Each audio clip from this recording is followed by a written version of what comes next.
Hello class 5th. Let's start your SST chapter 4, The Land of Dean's Forest, Zaire. As we have read earlier that the equator is an imaginary line which divides the earth into two equal halves. जैसा कि हमने पहले पढ़ा था, जो equator है यानी कि भूमध्य रेखा एक काल्पनिक रेखा है जो कि धरती को दो भागों में बांटती है. These area near the equator are known as equatorial region. और जो भूमध्य रेखा के पास जो एरिया होते हैं उन्हें क्या कहते हैं? भूमध्य रेखीय क्षेत्र. Most of the part of this region is covered with thick evergreen forest. और जो अधिकतर भाग हैं इस क्षेत्र के घने जंगलों से, हरे भरे जंगलों से भरे हुए हैं. The climate remains hot and wet here throughout the year. यहाँ पर पूरे साल जो है वातावरण कैसा रहता है? गर्म और नमी रहती है. This type of climate is known as equatorial climate. और इस तरह के वातावरण को हम क्या कहते हैं? इक्वेटोरियल क्लाइमेट कहते हैं. This is also known as winterless zone. और इसे आप विंटरलेस जोन यानी कि यहाँ पर सर्दी नहीं होती कहा जाता है. ज़ईर इज़ अफ्रीकन कंट्री. ज़ईर क्या है? एक अफ्रीकन कंट्री है जिसके बारे में आज हम पढ़ रहे हैं. It is known as the democratic Republic of Congo. और अब इसे क्या कहा जाता है? Democratic Republic of Congo. It is located in the equatorial region. और यह क्या है? इक्वेटोरियल रीजन के बीच में स्थित है. जैसा कि आपको भी बताया गया था, इक्वेटोरियल रीजन कौन से होते हैं? जो कि इक्वेटर के नियर होते हैं. It is Zaire. और ये कौन कौन से हैं? ज़ईर है, अमेज़न बेसिन है, Indonesia, Malaysia are located in the same equatorial climate. और ये सभी देश कहाँ हैं? ये इक्वेटोरियल क्लाइमेट में है, पड़ने वाले देश हैं. आगे है लोकेशन एंड क्लाइमेट. अब आप ज़ईर कहाँ पर है, उसकी लोकेशन क्या है और उसका क्लाइमेट क्या है, ये पढ़ेंगे. Zaire is located at the heart of west central Africa. Zaire कहाँ है? वेस्ट सेंट्रल अफ्रीका में है. It shares its boundary with Angola. और ये अपनी बाउंड्री किस किस के साथ शेयर करता है? Angola, the Republic of Congo, the Central Africa Republic, Sudan, Uganda, Rwanda, Burundi, Tanzania and Zambia. तो ये सभी वो जगहें हैं जो रिपब्लिक कॉन्गो के साथ अपनी बाउंड्री शेयर करते हैं.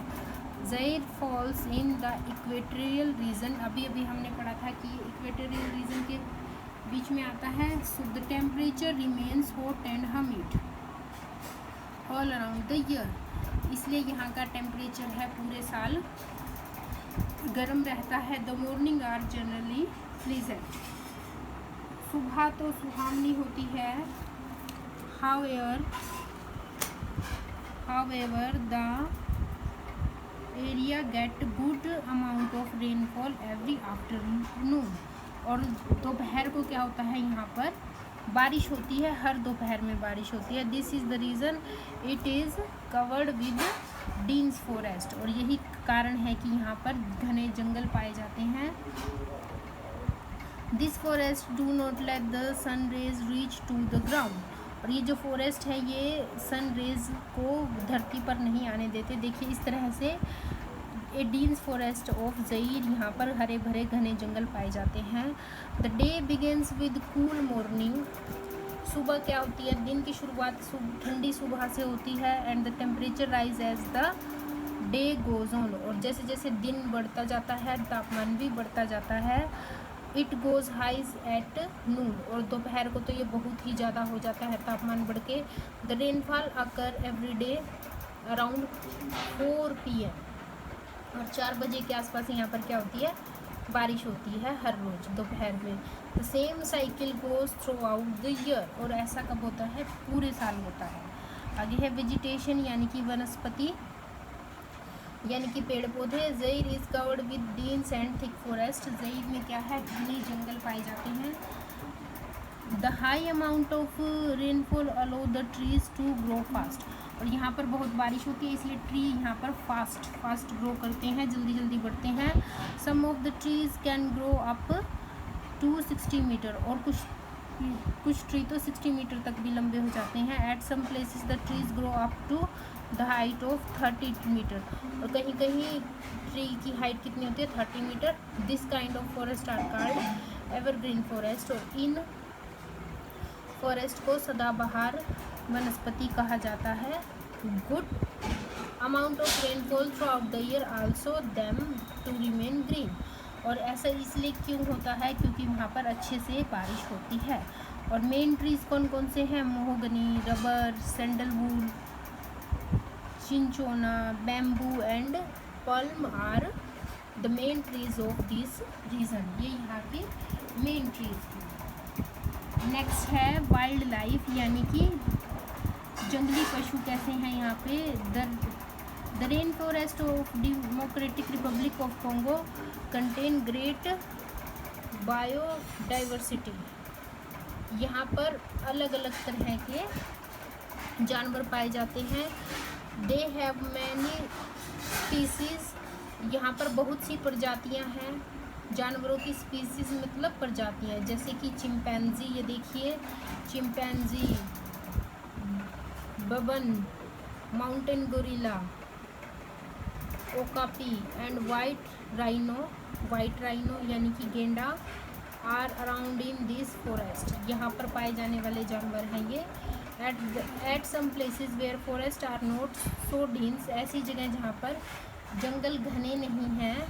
हिपोपोटामस यानी कि गेंडा, बियर्स भालू, elephant, wild animals, buffalo wild जंगली भैंसे, ये देखिए इस तरह से जंगली भैंसे, एंड जिराफ आर फाउंड, यहाँ पर मिलते हैं जहाँ पर जंगल ज़्यादा घने नहीं हैं। Zaire is also the land of poisonous creature, और यहाँ पर जहरीले जीव भी पाए जाते हैं। स्पीसीज ऑफ स्नेक की यानी कि सांप की कहीं प्रजातियाँ पाई जाती हैं। लिजर्ड, छिपकलियाँ and insects are also found here, और यहाँ पर बहुत सी छिपकलियाँ भी पाई जाती हैं। ये देखिए कुछ एनिमल्स की यहाँ पे पिक्चर भी दी गई है। तो आज हम अपना लेसन इतना ही पढ़ेंगे। अब चलते हैं क्वेश्चन आंसर की तरफ। फर्स्ट क्वेश्चन है हमारा, where did democratic Republic of Congo located. Democratic Republic of Congo कहाँ है? तो आंसर है इसका, यहाँ से स्टार्ट करना है। ज़ईर को आपको पता ही है डेमोक्रेटिक रिपब्लिक ऑफ कॉन्गो कहते हैं, हमने पढ़ा था। Zaire is located at the heart of the west central Africa. Next question है, name 4 trees that are found in the dense forest of Democratic Republic of Congo. यहाँ पर पाए जाने वाले आपको ट्रीज के नेम बताने हैं। ये देखिए आंसर आप यहाँ से लिखेंगे, mahogany, rubber, sandalwood, cinchona, bamboo and palm are the main trees of this region. तो आज का आपका होमवर्क है, आपको लेसन 4 रीड करना है और उसके बाद आपको इसके फर्स्ट और सेकंड क्वेश्चन को लिखना है। Okay bye, have a nice day.